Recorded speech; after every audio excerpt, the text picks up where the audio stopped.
Assalamualaikum warahmatullahi wabarakatuh. Perkenalkan, saya Dr. Deceni Amelia MPD, dosen tetap Prodi Pendidikan Guru Sekolah Dasar atau PGSD Universitas Bhayangkara, Jakarta Raya. Pada kesempatan kali ini, saya ingin menyampaikan terkait mata kuliah yang saya ampu yang sesuai dengan bidang keahlian saya, yaitu mata kuliah Kajian Sastra Anak Usia Sekolah Dasar. Mata kuliah ini ditujukan untuk mahasiswa PGSD semester 5 dengan kode mata kuliah PGSD 3124 berbobot 3 SKS. Diselenggarakan dalam 16 kali pertemuan tatap muka dengan rincian 14 kali pertemuan materi dan 2 kali untuk pertemuan masing-masing ujian tengah semester dan ujian akhir semester. Mata kuliah ini membahas terkait konsep dasar sastra anak usia sekolah dasar, berbagai genre sastra anak, struktur dan unsur-unsur sastra anak, serta bagaimana teknik apresiasi sastra anak. Tidak hanya itu, mata kuliah ini juga akan membahas terkait bagaimana peran sastra anak terhadap perkembangan karakter, perkembangan psikologi, moral, dan sosial anak usia sekolah dasar. Pada akhir mata kuliah, mahasiswa juga akan dibekali teknik cara untuk menyusun dan menciptakan sastra anak usia sekolah dasar yang kemudian dijadikan sebuah buku antologi karya mahasiswa untuk dihaki dan diterbitkan. Adapun capaian pembelajaran lulusan atau CPL Prodi pada mata kuliah ini meliputi CPL 4, CPL 5, CPL 6 yang telah tertuang dalam RPS dan telah divalidasi oleh Ketua Prodi dan Gugus Pengendali Mutu Prodi. Capaian pembelajaran mata kuliah yang diharapkan antara lain CPMK 1, mahasiswa mampu memahami konsep dasar kajian sastra dan genre sastra anak. CPMK 2, mahasiswa mampu menganalisis struktur dan teknik apresiasi sastra anak serta pengaruh sastra anak terhadap perkembangan anak usia sekolah dasar. Selanjutnya CPMK 3, mahasiswa mampu merancang atau menciptakan karya sastra anak untuk usia sekolah dasar.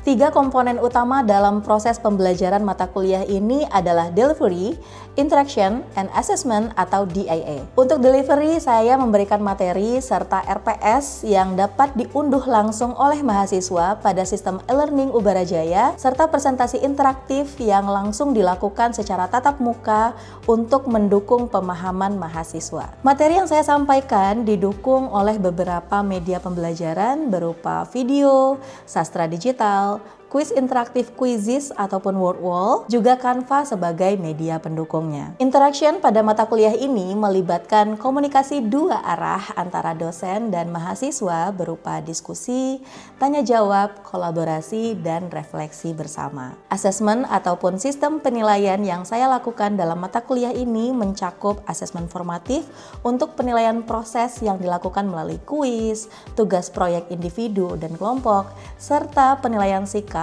dan keterampilan sesuai RPS. Selanjutnya, asesmen sumatif untuk penilaian akhir berupa UTS dan UAS. Model pembelajaran yang digunakan dalam mata kuliah ini adalah experiential learning dan project-based learning dengan metode presentasi interaktif, demonstrasi, praktik, kolaborasi kelompok, dan respon kreatif. Referensi yang saya gunakan dalam mata kuliah ini ada berupa buku referensi karya saya sendiri dan juga buku referensi karya ahli lainnya serta artikel jurnal bereputasi yang memiliki nilai kebaharuan agar mahasiswa mampu mengikuti perkembangan ilmu pengetahuan dan teknologi masa kini. Baik, berikut adalah video proses pembelajaran pada mata kuliah Kajian Sastra Anak Usia Sekolah Dasar dengan materi pada pertemuan 4 yakni apresiasi sastra anak. Mari kita simak. Assalamualaikum. Waalaikumsalam. Baik, selamat siang semuanya. Siang, Bu. Untuk mata kuliah kita terkait kajian sastra anak usia sekolah dasar, kita sudah memasuki pertemuan 4 ya. Jadi Ibu akan mempresentasikan materi terlebih dahulu. Dan sebelum itu Ibu mau absen ya. Mau absen dulu. Hadir semuanya? Ada yang tidak? Hadir semuanya, baik. Nah, baik. Jadi materi kita hari ini untuk pertemuan 4 itu terkait apresiasi sastra anak usia sekolah dasar. Nah, pada pertemuan sebelumnya kita sudah membahas terkait genre sastra anak dan unsur-unsur sastra anak. Ada yang masih ingat nggak pertemuan 3 kemarin materinya? Siapa yang ingat? Apa? Apa itu? Sastra itu kategori karya sastra yang memiliki ciri ciri-ciri tertentu, baik dari segi bentuk, isi, dan juga gaya bahasa. Oke, good. Dicatat ya. Terus ada lagi yang mau menyampaikan pendapatnya terkait genre sastra? Iya, silakan. Genre sastra itu unsur-unsurnya terdiri dari tema, karakter, alur, setting, gaya bahasa, sudut pandang, dan konflik. Iya, betul. Jadi untuk unsur sastra anak itu dia ada unsur intrinsik dan unsur ekstrinsiknya juga ya. Baik, nah untuk materi kita terkait apresiasi sastra anak ini merupakan lanjutan dari materi minggu lalu ya. Untuk apresiasi sastra anak ini sendiri, ini tujuan pembelajarannya ada 4, ada terkait menjelaskan konsep dasar apresiasi sastra anak, kemudian nanti mempelajari teknik read aloud dan storytelling untuk membacakan cerita anak ya. Kemudian ada menganalisis berbagai jenis respon dalam apresiasi sastra anak. Kemudian yang keempat, merancang bentuk respon dalam apresiasi sastra anak. Nah, kita akan lihat dulu terkait apa itu apresiasi. Jadi sebelum kita masuk kepada apresiasi sastra anak dan materi-materi selanjutnya, kita harus tahu dulu nih, apresiasi itu apa ya? Apa kira-kira? Saya Ibu. Iya. Apresiasi itu adalah bentuk penghargaan dan penilaian terhadap suatu karya. Oke, good. Kalau apresiasi sastra anak, kira-kira apa itu apresiasi sastra anak? Ya, silakan. Apresiasi sastra anak adalah proses di mana anak-anak dengan bimbingan atau secara mandiri belajar untuk memahami, menikmati, dan menghargai nilai-nilai yang terkandung dalam karya sastra anak ditujukan untuk mereka. Oke, good. Nah, jawabannya sudah benar semua ya. Sekarang kita coba lihat dan kita ulas apa itu apresiasi sastra anak. Nah, untuk apresiasi sastra anak itu sendiri, itu adalah proses menyerap, memahami, merasakan, dan merespons karya sastra anak secara aktif dan bermakna, baik secara intelektual maupun emosional. Selanjutnya kita akan lihat tujuan apresiasi sastra anak. Jadi tujuan apresiasi sastra anak itu sendiri yang pertama itu untuk menumbuhkan kecintaan terhadap membaca dan dunia cerita. Kemudian yang kedua, mengembangkan empati, imajinasi, dan nilai-nilai positif pada anak. Dan yang ketiga, melatih keterampilan dan berpikir kritis pada siswa. Jadi memang sastra anak itu tujuannya sangat banyak sekali ya.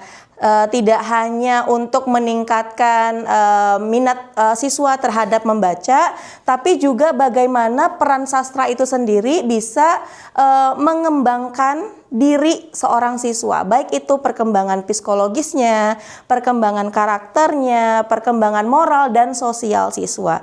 Jadi sastra anak itu ya, itu sangat-sangat berkaitan sekali dengan perkembangan setiap masing-masing anak. Itulah kenapa sastra anak ketika kita memberikan cerita ya atau meminta siswa membuat puisi, itu harus disesuaikan dengan usia perkembangan anak. Ya, karena cerita anak yang mau kita bikin itu pastinya tahapan perkembangan anak itu berbeda-beda. Baik itu yang dari kelas rendah maupun yang kelas tinggi. Kalau kelas rendah dari kelas berapa? Kelas 1 sampai kelas 3. Kalau kelas tinggi?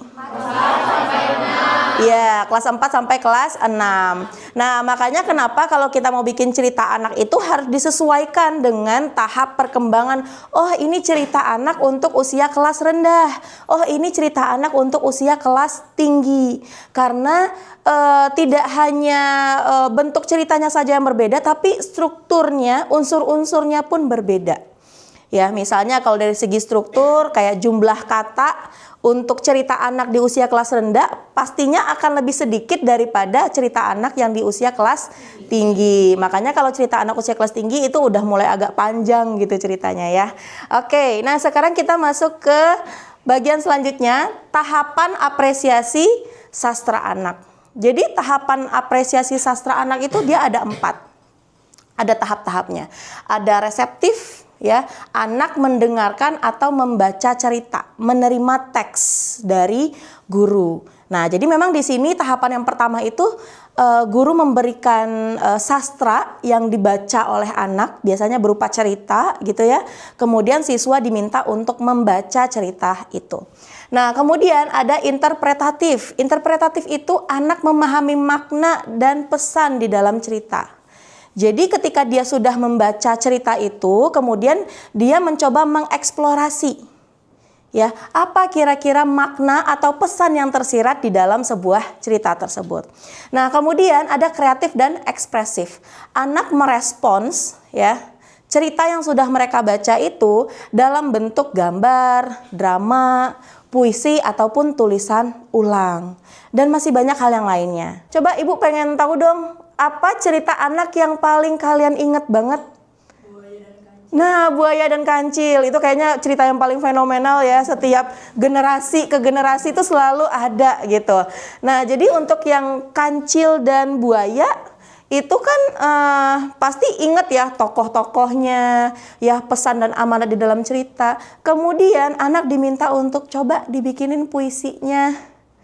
Nah, terkait Kancil, terkait Buaya atau terkait alur ceritanya seperti apa, yuk dibikin puisi. Itu sebuah bentuk apresiasi.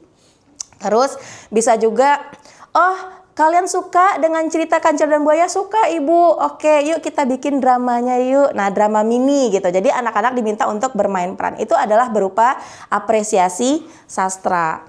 Nah, kemudian ada evaluatif. Evaluatif itu adalah anak menilai cerita dan mengkaitkannya dengan kehidupan nyata. Nah, sastra anak itu yang seperti Ibu bilang tadi, itu perannya sangat-sangat penting sekali untuk perkembangan anak ya. Dari segi psikologi, kemudian karakter, kemudian moral dan sosial. Jadi cerita-cerita anak itu biasanya akan implementasikan sebuah nilai-nilai ya yang bisa terkait dengan kehidupan mereka sehari-hari. Nah, oke, sekarang kita lanjut teknik kegiatan apresiasi sastra. Nah, kita lihat. Yang pertama, read aloud atau membaca nyaring. Membaca nyaring itu adalah teknik dasarnya intonasi, ekspresi, wajah, kontak mata, gestur, gerakan tubuh, jeda, dan interaktif. Nah, kalau storytelling atau mendongeng, teknik dasarnya intonasi, ekspresi wajah, gestur, suara tokoh, kontak mata, improvisasi, alat bantu. Tahu bedanya? Nah, sekarang kita coba lihat perbedaannya. Nah, ini dia. Oke. Kalau read aloud, membaca nyaring ya, membaca teks cerita anak dengan suara nyaring dan ekspresif. Hampir sama sebenarnya dengan storytelling, tapi biasanya storytelling itu disampaikan dengan lisan tanpa membaca teks. Kalau storytelling itu lebih bebas dan ekspresif ya. Jadi storyteller itu bisa mengimprovisasi cerita yang ada di dalam yang ada di dalam imajinasi mereka. Biasanya agak spontan juga bisa ya. Kalau udah yang ahli banget tuh biasanya spontan aja gitu udah bisa bikin cerita anak. Nah, dan lain sebagainya, nanti bisa dibaca aja. Ini ada contoh dari read aloud. Nah, ini cerita kita. Selamat datang di cerita dongeng. Yuk kita bercerita tentang dongeng. Dongeng Kancil dan Ikan Kecil. Suatu ketika, di dekat sebuah sungai kecil, terdengar suara meminta tolong. Kancil yang sedang berjalan-jalan melewati area itu mencoba mencari sumber suara itu. Kancil segera mendekati si anak laki-laki itu. Dia melihat anak itu juga menangkap ikan-ikan kecil lainnya. Ikan-ikan itu dimasukkan ke ember menjadi beberapa. Kemana kalian ikan-ikan kecil? Aku sangat lapar, kata seekor ikan besar dari dalam sungai.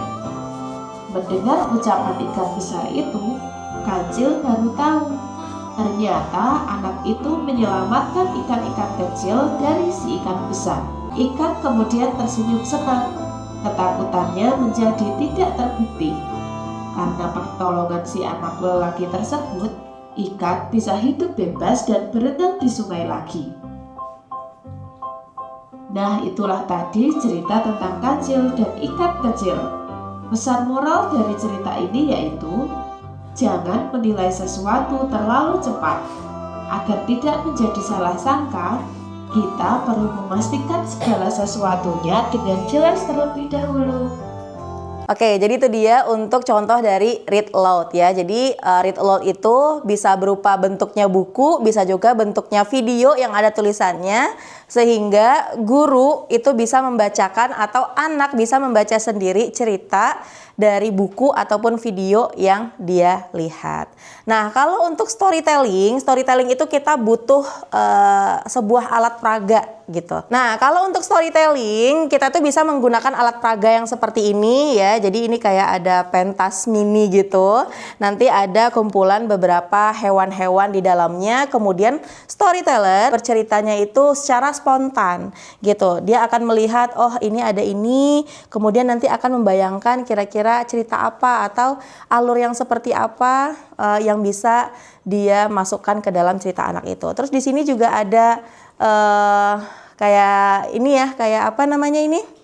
Dari kertas ya, ini dari kertas bentuknya kita bisa membuat ya boneka-boneka tangan tapi dia dari kertas gitu. Nah, kalau ini kan kita kayaknya lebih apa ya, kayak lebih kreativitas anak-anak itu akan lebih terbentuk gitu. Misalnya kita, yuk coba kita bikin sebuah boneka kertas dari bahan-bahan bekas. Nah, itu juga bisa gitu ya. Nanti kita minta anak-anak untuk membuat satu persatu sesuai dengan tokoh yang dia suka gitu. Ini adalah salah satu bentuk apresiasi sastra juga. Terus ada lagi di sini bentuknya itu alat peraganya itu yang benar-benar boneka tangan. Nah, mungkin teman-teman pernah lihat juga ya, ada boneka tangan di sini. Ada juga yang kecil yang di jari-jari. Nah, itu juga ada. Nah, ini bisa dipakai untuk alat peraga storytelling. Oke, sekarang Ibu minta kalian buka handphone atau keluarkan handphonenya, arahkan kameranya, kita scan barcode dulu karena Ibu di sini punya sebuah cerita anak. Udah kebuka semua? Ya, jadi ini merupakan sastra anak digital. Ini adalah karya Ibu sendiri ya, dan cerita-cerita anaknya juga buatan Ibu sendiri. Gitu. Dan ini aplikasi berbasis web, ditujukan untuk guru dan siswa. Jadi kalau teman-teman lihat di situ ada dua menu ya, ada menu untuk guru dan ada menu untuk siswa. Nah, kalau menu untuk guru, jadi karena teman-teman ini calon guru ya, itu bisa diakses, ada modulnya, ada RPS dan ada kumpulan cerita anak. Tapi kalau untuk di menu siswa itu hanya kumpulan cerita anaknya saja. Udah bisa diakses semuanya? Oke, kalau sudah bisa diakses, tampilannya sudah seperti ini? Sudah. Di dalam sini ada beberapa kumpulan cerita anak yang memang ditujukan untuk usia kelas 4. Jadi kalau dilihat cerita anaknya itu dia jenjang B3 ya. Jenjang pembaca awal untuk B3 yang memang ditujukan untuk usia kelas 4. Kelas 4 itu sudah termasuk kelas tinggi ya. Nah, di sini ada dua menu, teman-teman. Jadi kita bisa akses ada untuk menu guru dan untuk menu siswa. Kalau untuk menu siswa di situ hanya ada kumpulan cerita anaknya saja.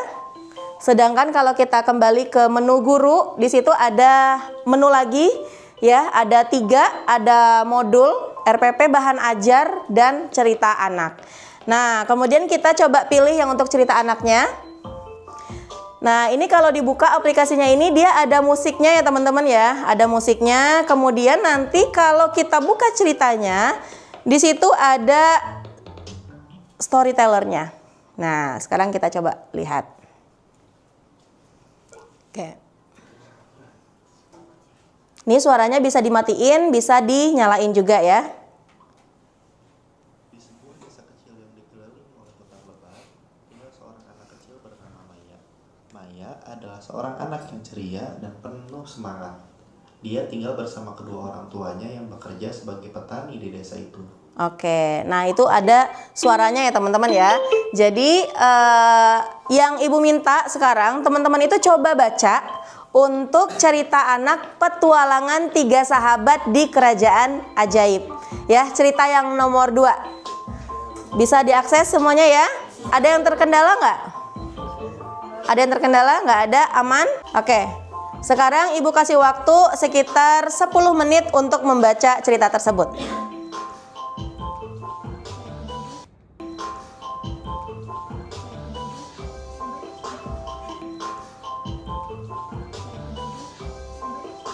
Nah, teman-teman semua, udah selesai bacanya tadi ya? Oke, kalau sudah selesai baca, selanjutnya kerjaan kita adalah mengerjakan kuis. Ini kayaknya kalau mahasiswa tuh seneng banget deh sama kuis ya. Yuk, coba yuk kita kerjakan kuisnya. Ya, oke.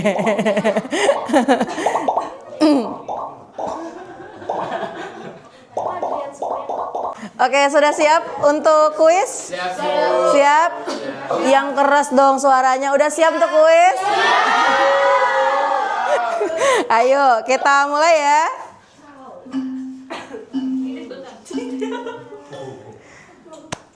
Let's go.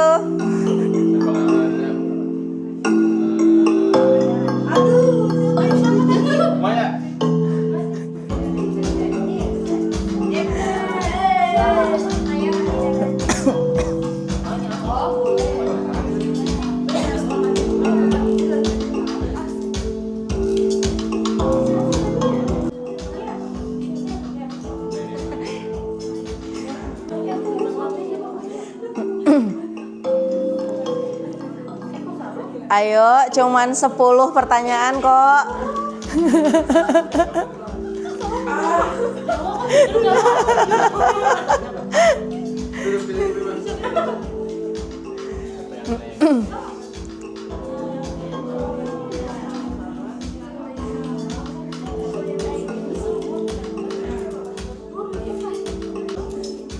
Oke, sepertinya kita sudah mendapatkan mendapatkan urutan ya. Sudah? Oke, kita coba akhiri.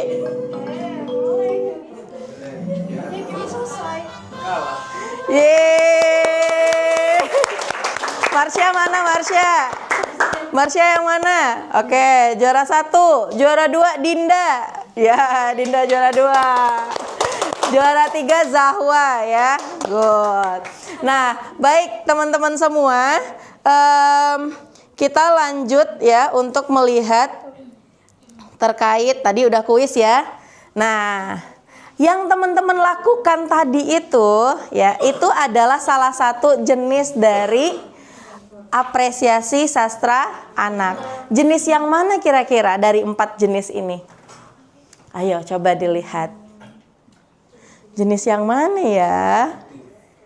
Ya, good. Respon produktif. Kenapa, Alexander? Karena kan di situ ada perinciannya, Bu. Merupakan respon produktif merupakan respon awal berupa pemahaman kembali terhadap cerita. Tadi kan Ibu kan disuruh kita membaca cerita. Kemudian Ibu menyuruh kuis nih kan. Iya.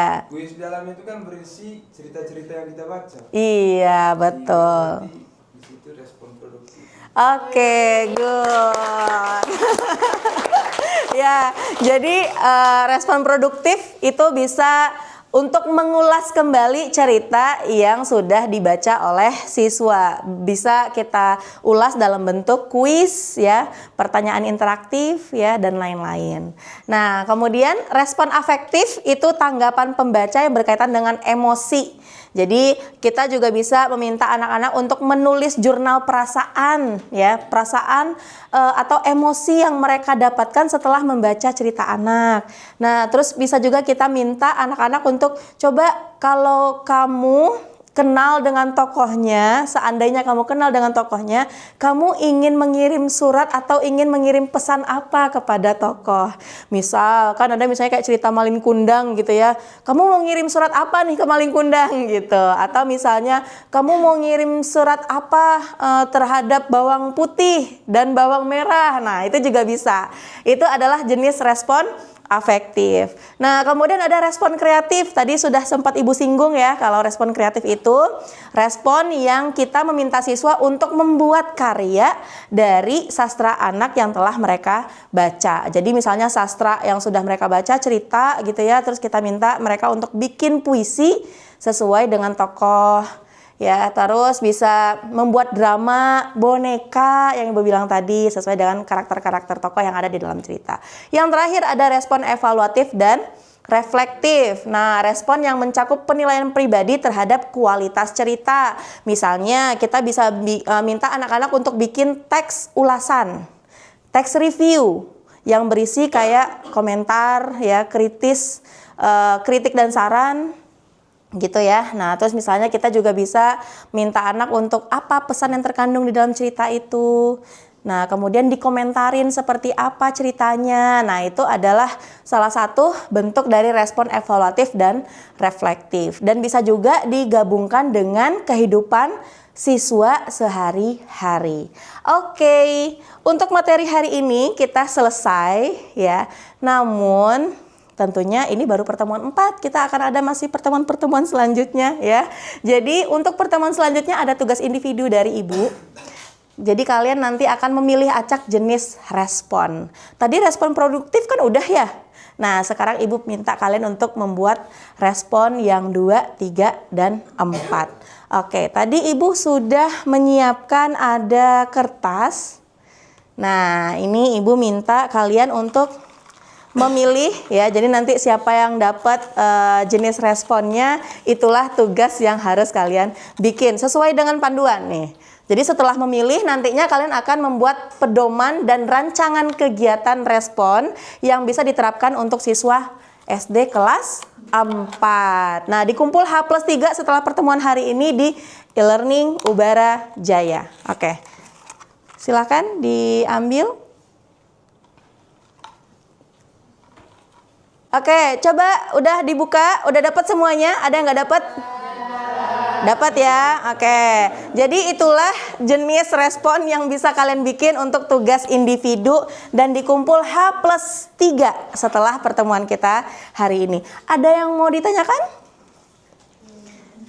Cukup jelas? Cukup jelas? Bagaimana pertemuan hari ini? Seru? Ya, baik. Nanti pertemuan-pertemuan selanjutnya kita akhir dari mata kuliah ini nanti kita itu akan membuat sebuah karya sastra anak berupa cerita anak dan nanti akan kita bentuk dalam sebuah buku antologi cerita anak dan akan dihakikan dan dipublish ya. Dan itu karya kalian semua nanti yang ada di sana. Oke, kalau tidak ada pertanyaan, kita tutup perkuliahan hari ini ya. Terima kasih sudah hadir. Kita lanjut lagi minggu depan di materi selanjutnya. Ibu akhiri, Assalamualaikum warahmatullahi wabarakatuh. Waalaikumsalam warahmatullahi wabarakatuh. Terima kasih, Ibu. Sama-sama. Sekian video rekaman proses pembelajaran untuk mata kuliah Kajian Sastra Anak Usia Sekolah Dasar pada program studi PGSD Universitas Bhayangkara Jakarta Raya. Video ini digunakan sebagai salah satu syarat penyusunan dokumen pernyataan diri dosen dalam unjuk kerja Tridharma Perguruan Tinggi atau PDD UKT-PT. Semoga dengan adanya video ini bisa menjadi pertimbangan yang baik dalam proses penilaian sertifikasi dosen gelombang 1 tahun 2025. Akhir kata, saya ucapkan terima kasih. Wassalamualaikum warahmatullahi wabarakatuh.